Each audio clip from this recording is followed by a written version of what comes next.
Est-ce qu'il y a un texte? Je parle le droit, parce que c'est ça le pays, c'est ça aussi dans ce pays, il faut qu'on parle des choses, voilà, qu'on maîtrise. Est-ce qu'il y a un texte qui m'interdit aujourd'hui de vendre à une association qui fait de la politique? Qu'on me le sorte. Y a-t-il un texte qui m'interdit de vendre à une société qui fait des finances? Non. C'est ce que nous avons fait. Dans la toute transparence. C'est pourquoi, aujourd'hui, je suis en mesure, de façon transparente, d'être devant vous, pour répondre à toutes les questions. L'argent que nous avons récolté d'abord de la première session, j'avais dit, avait une destination noble. Nous avions trouvé presque, je dis bien, presque 600 ou 700 millions d'arriérés de dettes concernant l'IPM. Nous avons considéré qu'il fallait soumettre tout ce débat au conseil d'administration qui nous a dit, une fois le milliard entré, faites-le comme ceci. 475 bus reçus, lancement du Sénégal d'Emdic, lancement de l'AIBD, tout ceci, surcroît de consommation de carburant, recrutement de personnel nouveau. Le conseil a estimé qu'il fallait, à hauteur environ de 200 millions, soulager l'exploitation. Il fallait également relever le plateau technique de Dakar Dem Dikk, 100 millions. Relever les bus qui sont en panne, 100 millions. Édification d'un siège avec blocage d'une somme de 350 millions à la banque, parce que 350 millions ne construit pas le siège. Il fallait finir nos opérations. 350 millions pour l'édification du siège de Dakar Dem Dikk sur le lot 2.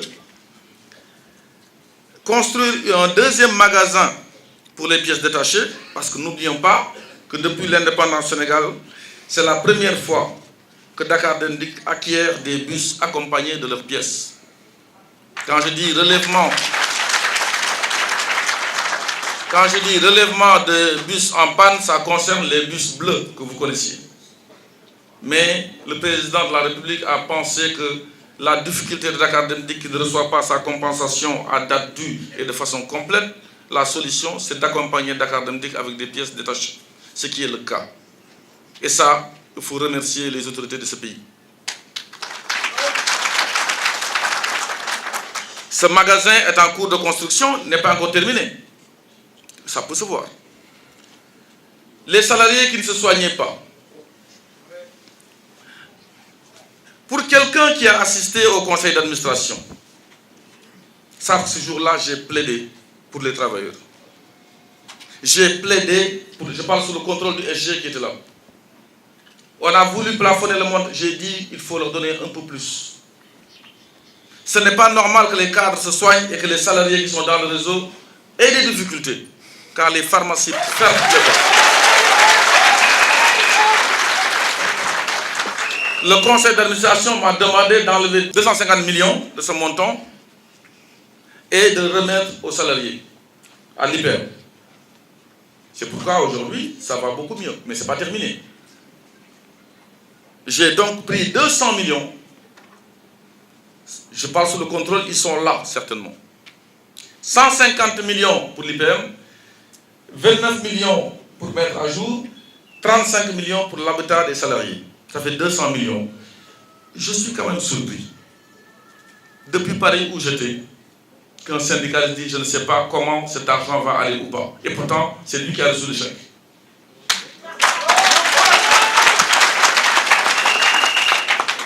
Il faut être sérieux. Quand on ne veut pas être sérieux, on se tait. En totalisant tout ceci, vous avez donc un montant de 2 milliards, 250, 100, 300, vous voyez 350, 250, ça fait 600. Plus les 100 magasins, ça fait 700. Plus les 100 relèvements de 100, ça fait 800. Plus les 200 qui vont pour l'accompagnement de l'exploitation, ça fait 1 milliard. Ça part vite, hein.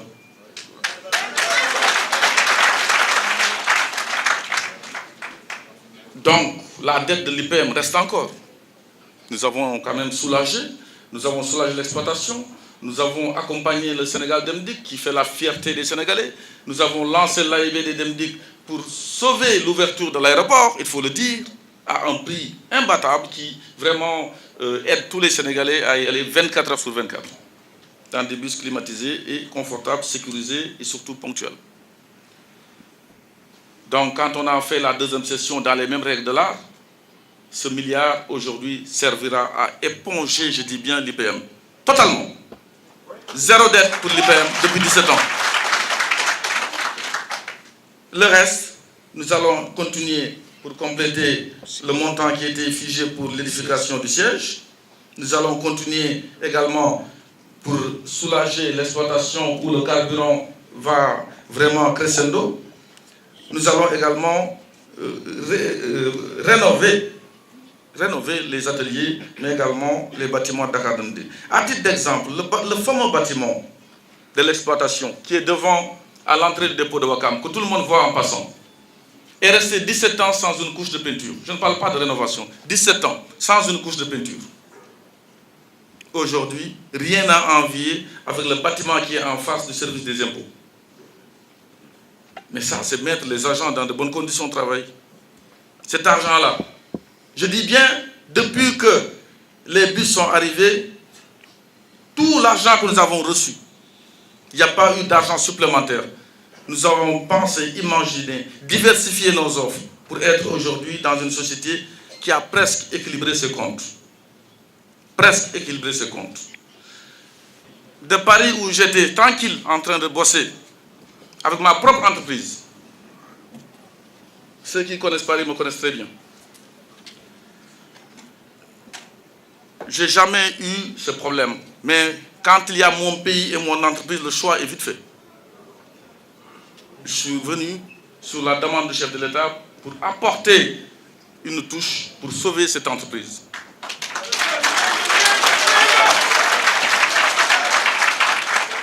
Et Dieu m'est témoin. Chaque jour que Dieu fait, des questions se bourdonnent dans nos têtes, nous, les cadres, toute l'entreprise d'ailleurs, mais surtout, essentiellement les cadres, pour trouver des solutions, sans toujours être derrière l'État à demander, à quémander. Quand on quitte 5 milliards de déficit pour arriver à 1 milliard aujourd'hui, du caaxaan moo ko fa indi. Dans un pays, comme je disais tout à l'heure, où on parle beaucoup de choses qu'on ne maîtrise pas. Quand on se réveille, la première chose qu'on entend, Bismillah, c'est ça, ce pays. Quand vous parlez avec quelqu'un, ils n'ont qu'à y aller. Qui ose m'affronter dans ce débat juridique n'a qu'à aller au tribunal et non dans la rue? C'est ça la question. Il y a la Cour de compte, il y a tout le monde. Ce qui est malsain aussi, d'attendre qu'un directeur général, votre directeur général, quitte le pays pour des raisons sérieuses, en voyage. Vous le poignardez dans le dos. Je dis bien, vous le poignardez dans le dos. Mais il a un dos de crocodile, ce monsieur. On lui sert des demandes d'explication. Les demandes d'explication, c'est moi qui les sers aux salariés, et non l'inverse. On répond à ma place. Comme si j'avais des... Moi, c'était mon contrôleur financier, ce syndicaliste. J'ai mon directeur financier, il est là. Mon contrôleur de gestion est là. J'ai le conseil d'administration qui est mon grand contrôleur. Ça me suffit largement. On aurait pu attendre, comme l'ont fait certains pères, en disant il n'est pas là. On attend qu'il vienne. Il y a ces dossiers-là, ça ne se traite pas dans la rue. Regardez aujourd'hui ce que je vous donne comme information. Vous l'aurez su à temps, vous n'aurez même pas eu besoin de cette conférence de clarification. Mais on vous tire dessus.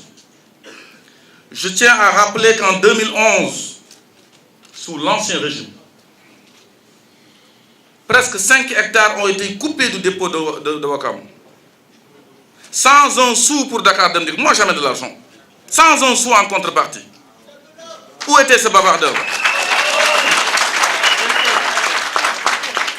Je dis bien, où était ce syndicaliste?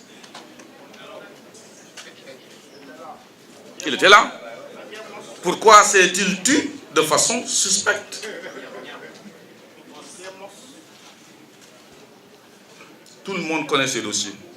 Je n'ai pas envie d'aller plus loin.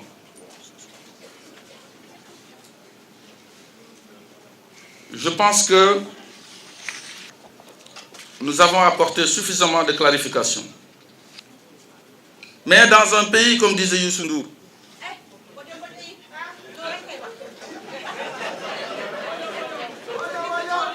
quand vous montez sur l'âne, on va vous décrier. Quand vous ne montez pas accompagné de votre plus frère, on va vous décrier. Quand vous montez tous les deux, on va vous décrier. Quand vous ne montez pas, on va vous décrier.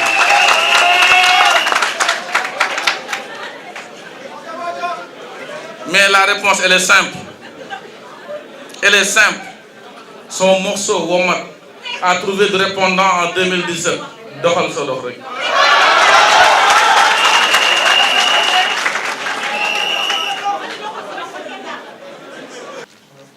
Cet argent est destiné à soulager l'exploitation de Dakar Dem Dikk. Aucun texte juridique ne m'interdit de vendre à ceux ou à celles qui ont acquis ces deux terrains. Toutes les autorisations ont été respectées, à l'interne comme au niveau de l'administration. D'ailleurs, l'association qui a acheté en deuxième lieu est la première formation politique à acheter une permanence au Sénégal. Depuis 58 ans aujourd'hui. Il se taillait des terres sur le foncier du public. Vous savez de qui et d'où je parle. Sur la Védène, vous avez vu, avec la complicité des Taïbou et compagnie, l'argent du public. Voilà un parti qui est au pouvoir.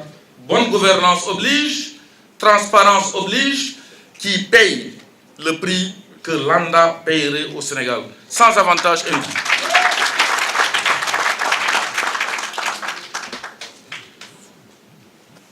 Je termine là, vraiment, en vous remerciant d'être venus nombreux.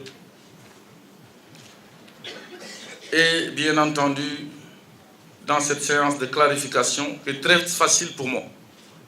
Très facile parce que nous avons été légalistes, prudents, avisés et surtout très diligents.